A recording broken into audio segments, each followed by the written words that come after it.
तो क्या ये जो बीजेपी का टारगेट सेट कर दिया प्रधानमंत्री मोदी ने अपने आज के इस लोकसभा के भाषण में 370 सीटों का और एनडीए के लिए 400 का टारगेट, क्या अब की बार 370 पार कर पाएगी बीजेपी? मेरे साथ दो वरिष्ठ मेहमान हैं, वरिष्ठ पत्रकार हैं, राजनीतिक विश्लेषक के तौर पर आप दोनों का स्वागत है। राजेश बादल जी और हर्षवर्धन त्रिपाठी जी, आप दोनों का स्वागत है। राजेश जी, बहुत बहुत स्वागत है। पहला सवाल मेरा आपसे है, एक लकीर खींची और ये टारगेट दिया 370 पार का, कितना संभव दिखाई देता है? धन्यवाद सुमित। देखिए, ये एक लोकतंत्र है और लोकतंत्र में किसी भी पार्टी को अपना लक्ष्य निर्धारित करने का पूरा पूरा अधिकार है। तो इस नाते मुझे जो है इसमें कोई एतराज नहीं दिखता कि वो 370 पार या 400 पार या पूरे 500 पार का नारा देते हैं। लेकिन मुझे इसमें एक ही बात थोड़ी सी जो अटपटी सी लग रही है, वो ये है कि देखिए, लोकतंत्र की गाड़ी जो है वो दोनों पहियों से चलती है, पक्ष और प्रतिपक्ष से। तो अगर प्रतिपक्ष मजबूत नहीं होगा तो वो पक्ष के साथ देश के विकास में मजबूती से कंधा मिला के काम नहीं कर सकता। ऐसा नहीं हो सकता कि पक्ष की गाड़ी ट्रैक्टर के पहिए के बराबर हो और प्रतिपक्ष की गाड़ी साइकिल के बराबर।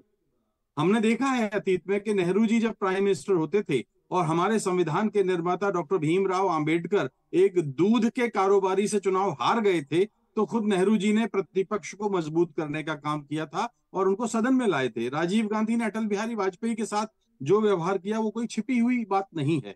तो प्रतिपक्ष को आप इतना लगातार दुर्बल अगर करना चाहते हैं तो ठीक है।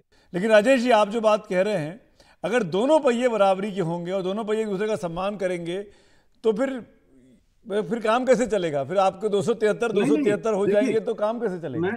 मैं समान की बात तो कर ही नहीं रहा हूं। मैं ये कह रहा हूं कि एक बहुमत तो निश्चित रूप से किसी एक पार्टी को पास ही रहेगा, लेकिन पक्ष का आकार, प्रतिपक्ष का आकार अगर इतना निर्बल, दुर्बल, दीनहीन, या पिछले बार तो आप वो बोलते थे प्रधानमंत्री जी के कांग्रेस मुक्त ये तो आप ऐसा कह रहे हैं कि हम भी चुनाव जीतेंगे और आपको भी चुनाव जीतने देंगे।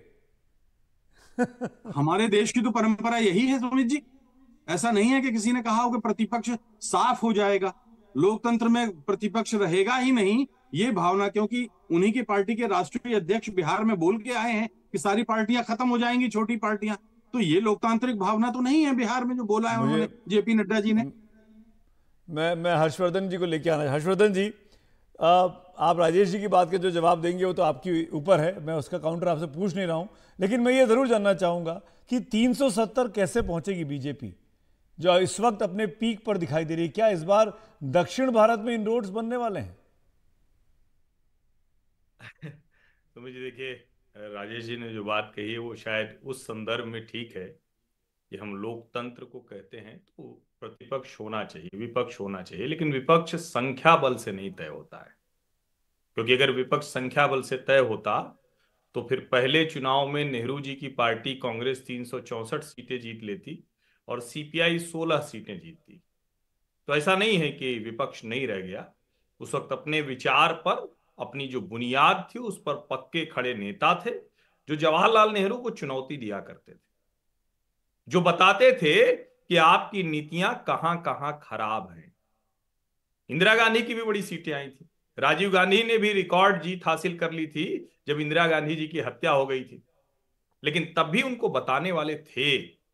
और जब भारतीय जनता पार्टी के 2 सांसद थे तब भी वो पार्टी पूरे देश में अपने विचार पर, अपने एजेंडे के साथ अपना अभियान लेकर चलती थी जिसमें जनता जुड़ती थी। ये होता है विपक्ष। लोकतंत्र ऐसे मजबूत होता है। लोकतंत्र ऐसे नहीं मजबूत होगा कि कांग्रेस पार्टी को उतनी सीटें मिले कि वो संख्या बल में बड़ी दिखे।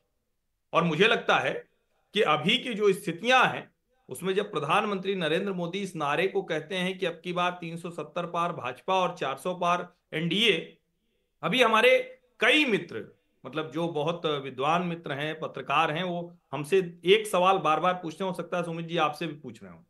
वो कहते हैं कि अच्छा ये बताइए 303 से आगे कहां जाएगी, कौन सा राज्य है बताओ? गुजरात में सब जीत लिया, मध्य प्रदेश में एक छोड़ के जीत लिया, राजस्थान जीत लिया, दिल्ली जीत लिया, कहां जीतेंगे? अब यही वो लोग थे जो भ्रम में तब भी थे जब भारतीय जनता पार्टी 282 जीत रही थी, क्योंकि तब भी हम मानते थे कि भाजपा तो 160 से 180 की पार्टी है। क्या कोई पार्टी वो किसी ब्रैकेट में बांधी जा सकती है? लोकतंत्र का मतलब ये देश की जनता के मन को जो छुएगा, जो उनके अंदर भरोसा पैदा करेगा, जो उनके मन मुताबिक नीतियां, फिर से दोहरा रहा हूं, उनके मन मुताबिक नीतियां करते हुए बेहतरी करता दिखेगा। हमारी आपकी लाइफस्टाइल हम जानते हैं कि चुनाव बहुत हद तक मैनेजमेंट का काम भी है। नीतियां, पॉलिसी, करिश्मा, ये बहुत अच्छा लगता है, पर चुनाव अंततः जमीन पे जब लड़ा जाता है तो वो मैनेज भी किया जाता है कि कैसे हम मजबूत रहे और हमारा विपक्ष जो है वो कमजोर रहे। तो क्या मेरा सवाल फिर से दोहरा रहा हूं, क्या दक्षिण भारत में बीजेपी मजबूत हो पाई है? नहीं सुमित जी, सीटें कितनी बढ़ेंगी मुझे नहीं पता है और ये बता पाना थोड़ा अभी कठिन है, लेकिन आप अगर सिर्फ आंकड़ों के तौर पर देखें, केरल और तमिलनाडु की 10 सीटें ऐसी हैं जहां 7 से 10% मतों के अंतर से भारतीय जनता पार्टी पीछे है। तेलंगाना जिस राज्य में भारतीय जनता पार्टी अभी भले सरकार से बहुत दूर है, सिर्फ 8 विधायक हैं, लेकिन वो करीब करीब 6% कुछ थी, 13.88% पर पहुंच जाती।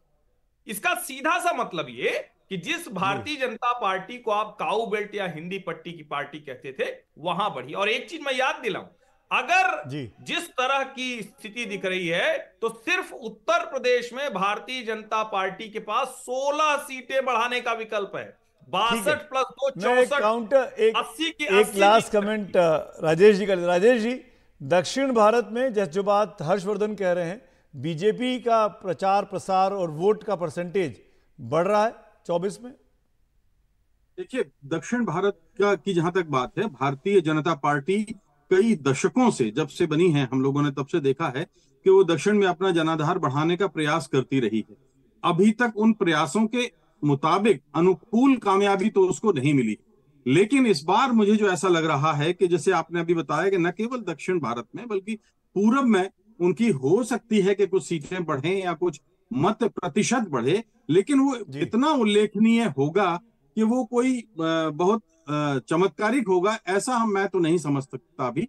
हाँ, उत्तर भारत में और खासतौर पर जो हिंदी पट्टी है उसमें भारतीय जनता पार्टी का जनाधार मजबूत है, और आपने इसलिए देखा होगा कि कांग्रेस भी इस बार दक्षिण भारत पर, उत्तर पूर्व पर ज्यादा अपना फोकस कर रही है। जी चलिए, राजेश जी और हर्षवर्धन जी, मेरे पास मैं माफी चाहूंगा, वक्त इतना ही था। शुक्रिया आप दोनों का वक्त निकालने के लिए। कुल मिलाकर एक प्रधानमंत्री ने अपनी लकीर खींच दी है और बीजेपी के कार्यकर्ताओं को, नेताओं को, सपोर्टर को कह दिया है कि अब की बार एनडीए को 400 पार कराना है।